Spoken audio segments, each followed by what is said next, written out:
네, 오늘도 참 좋은 날입니다. 좋으신 하나님과 함께 하시는 복된 날 되시기 바라겠습니다. 네, 오늘 말씀은 골로새서 3장 18절에서 19절 말씀입니다. 아내들아 남편에게 복종하라. 이는 주 안에서 마땅하니라. 남편들아 아내를 사랑하며 괴롭게 하지 말라. 아멘. 네, 어제까지 말씀은 구원받은 성도의 내면에 대한 내용이었습니다. 성도의 내면에 하나님의 성품을 덧입어라 하는 내용과 또 성도의 내면에 하늘에 속한 능력, 신령한 능력으로 채워야 한다. 이런 내용의 말씀을 드렸지요. 자, 그럼 오늘 내용은 뭐냐면 성도의 그런 내면의 상태를 가지고 이제 신앙생활을 실천해 나가야 되는데 살아야 되죠. 실제로 살아야 되는데 구체적으로 어떻게 삶에 적용해야 되는가, 실천해야 되는가에 대한 구체적인 지침입니다. 여기서 중요한 핵심이 뭐냐면요. 신앙생활은 우리의 평범한 일상사 속에서 실천되어야 한다는 겁니다. 그런데 가장 가까운, 내가 지금 매일 일어나고 생활하고 있는 가장 가까운 그런 영역에서부터 시작인 것이죠. 그러니까 가정생활이 가장 중요합니다. 그리고 가장 가까운 사람들과 어떤 관계를 맺어야 하는가, 이것이 신앙의 실천에 있어서 아주 중요한 주제가 되는 것이죠. 많은 분들이 신앙생활 하는데 가정에서는 함부로 아무렇게나 생활하면서 밖에서는 신앙적으로 잘하려고 하는데 이거는 상당히 잘못된 신앙이고 그리고 심각한 문제가 있는 그런 신앙이 될 수밖에 없다라는 것입니다. 여러분, 참된 신앙은 가장 가까운 사람들에게서부터 좋은 관계, 신앙적 관계를 맺어가는 것이다라는 것을 우리가 먼저 마음에 새기고 오늘 말씀을 대했으면 좋겠습니다. 이제 오늘부터 며칠간 가정 안에 있는 관계들, 그러니까 부부 관계, 그 다음에요 부모 자녀 간의 관계, 종과 상전과의 관계. 이때 당시는 한 가정에 종과 상전이 같이 있었죠. 이런 관계에 대해서 어떻게 신앙을 실천해 갈 것인가, 이걸 좀 더 깊이 있고 구체적으로 살펴보도록 하겠습니다. 그래서 오늘은 첫 번째 관계인데요. 부부 관계를 어떻게 신앙적으로 갖고 갈 것인가, 이런 주제가 되겠습니다. 자, 첫 번째 권면의 말씀입니다. 첫 번째, 아내에게 주시는 말씀인데요. 아내는 남편에게 복종하라. 이렇게 말씀합니다. 18절입니다. 아내들아 남편에게 복종하라. 이는 주 안에서 마땅하니라. 여기 복종하라라고 이렇게 되어 있습니다. 원어의 의미는 이제 군대에서 부하가 상관에게 복종하는 그런 의미가 담겨 있습니다. 그러니까 절대적 복종의 의미가 담겨 있는 것이죠. 자, 절대적으로 복종하라 이렇게 지금 말씀이 되어 있다 보니 좀 오해의 여지가 많은 것 같습니다. 이 복종하라 그랬으니 남편이 아내보다 우월하다, 그리고 아내는 남편보다 열등하다, 이렇게 해석하는데 그렇지 않다라는 거죠. 성경은 언제든지 남편과 아내가 동등한 관계다라는 것을 항상 강조하고 있다는 것을 우리가 잊지 않았으면 좋겠습니다. 그런데 당시 상황에서 남편과 아내의 관계는 사실 계급이 있었습니다. 남편은 주인이고요, 아내는 소유 같은 이제 그런 관계, 그런 문화였다라는 거죠. 그러나 바울이 말하고 있는 이 복종하라의 의미는 이제 그런 관계를 말하는 게 아니라는 거, 우리가 이것을 먼저 염두에 두고 오늘 말씀을 생각하셨으면 좋겠습니다. 자, 그러면 성경이 말하는 아내가 남편에게 이제 복종하라, 이 의미가 도대체 무엇이냐라는 겁니다. 남편과 아내는 동등하다라고 말씀했고요.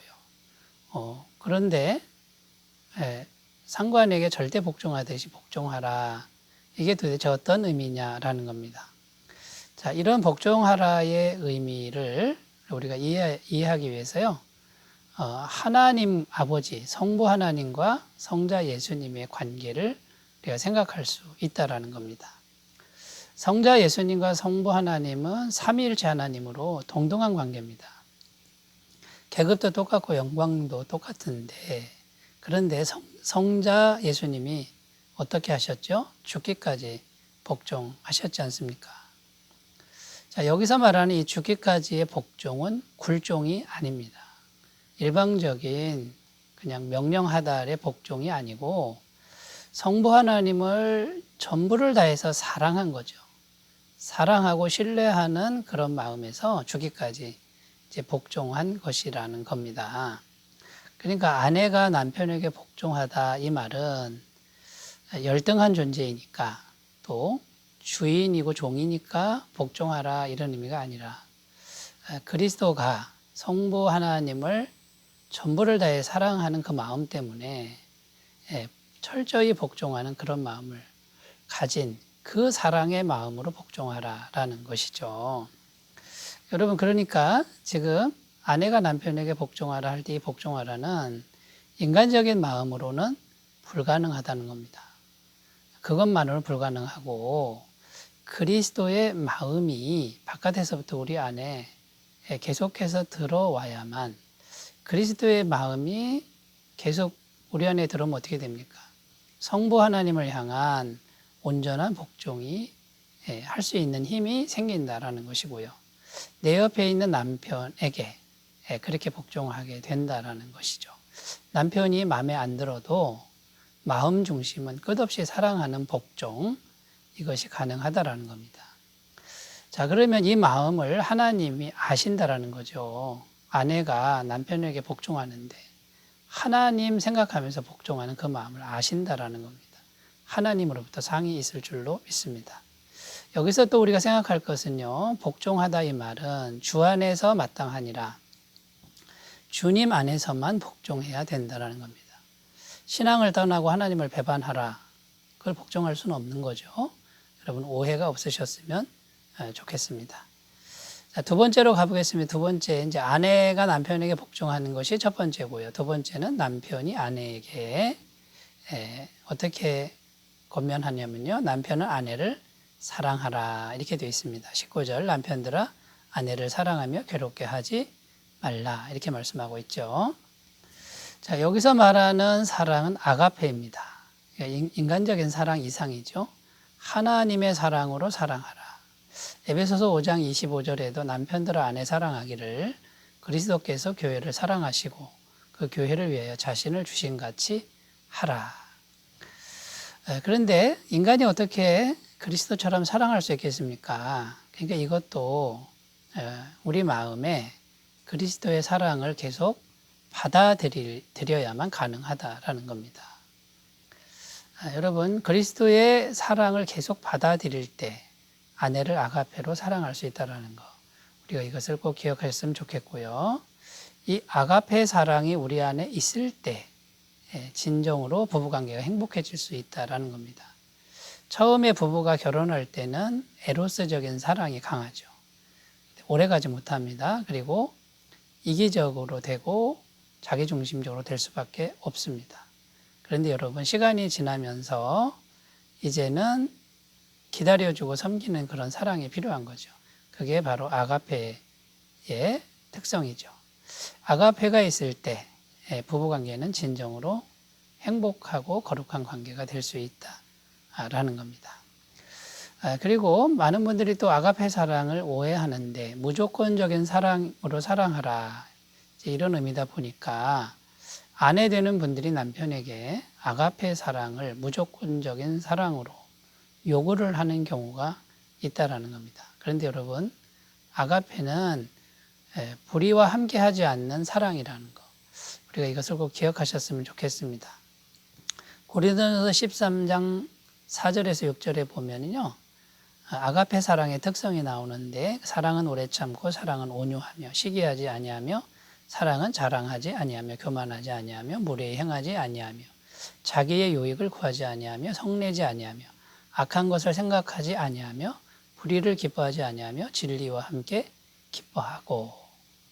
그러니까 이 아가페 사랑의 사랑은 무조건적인 사랑이긴 해도 불의와 함께하지는 않는 사랑이다. 그러니까 여러분, 무리한 요구라든지 불의가 섞인 그런 요구는 아가페 사랑이 아니라는 걸 기억하시고요. 거룩하고 아름다운 사랑, 그 사랑을 항상 사모하시는 귀한 은혜가 있으셨으면 좋겠습니다. 자, 남편은 아내를 사랑하라. 이것도 역시요. 마음에 그리스도의 사랑이 계속 들어오지 않으면 불가능한 것입니다. 여러분, 부부관계에는 하나님의 사랑을 떠나서는 온전해질 수 없다는 걸 꼭 기억하셨으면 좋겠습니다. 자, 세 번째로 가보겠습니다. 세 번째, 남편에 대한 권면의 말씀 한 가지 더 생각해 보겠습니다. 남편은 아내를 괴롭게 하지 말라. 19절에 보면 아내를 괴롭게 하지 말라 이렇게 되어 있죠. 자, 괴롭게 하다라는 뜻은 쓴 경험을 주다 이런 의미인데요. 이거는 말로, 독한 말로 상대방의 마음에 상처를 주는 행위를 의미합니다. 말에 관한 겁니다. 남편이 아내에게 말을 잘하라 이런 의미가 되는 겁니다. 상처되는 말을 하지 말고 부드럽게 말을 하라라는 거죠. 부부관계에 있어서 말이 거의 절대적입니다. 항상 함께 있지 않습니까? 그러니까 부부관계는 말의 관계라고 해도 과언이 아닌 거죠. 말로 인해서 상처받는 일들이 굉장히 많이 생길 수밖에 없습니다. 자, 그럼 우리가 어떻게 해야 될까요? 일단 부드럽게 해야 됩니다. 부드럽게 말하는 훈련을 우리가 터득해야 되고요. 자, 두 번째, 남편이 아내에게 말할 때 아내를 좀 이해해야 되는데 남자는 이성적이지만 여자는 감성적입니다. 감성적인 말들, 감정을 부드럽게 하는 말들을 이 남자들이 이제 훈련할 필요가 있습니다. 그래서 이 부분에서 많이 의사소통이 되지 않아서 갈등을 겪는 부부가 이제 많다라는 거죠. 여러분, 말은 굉장한 능력이 있습니다. 말이 창조의 능력이 있습니다. 하나님이 말씀으로 천지를 창조하셨고요. 말이 영입니다. 그러니까 살릴 수도 있고 죽일 수도 있는 그게 말의 권세고요. 말의 분위기, 말의 성격이 전체 분위기를 좌우하고 내가 하는 말의 성격이 내 인생 전체를 좌우한다라는 거. 여러분 이것을 꼭 기억하셨으면 좋겠고요. 남편 되시는 분들이 더 강하지 않습니까? 그러니까 연약한 아내에게 말로 상처를 주지 않는 것을 열심히 훈련하셨으면 좋겠고, 그 다음에 이 말을 주신 하나님, 그 하나님, 그분이 우리에게 바른 말, 따뜻한 말, 사랑의 말을 부어주시기를 기도하시는 귀한 삶이 되셨으면 좋겠습니다. 기도합니다.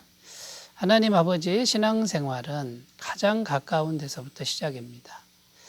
부부관계부터 내 옆에 있는 가장 가까운 관계부터 하나님의 사랑을 잘 배우고 실천하도록 도와주옵소서. 예수님의 이름으로 기도드립니다. 아멘. 오늘도 주님의 은혜 충만하시기 바라겠습니다. 감사합니다.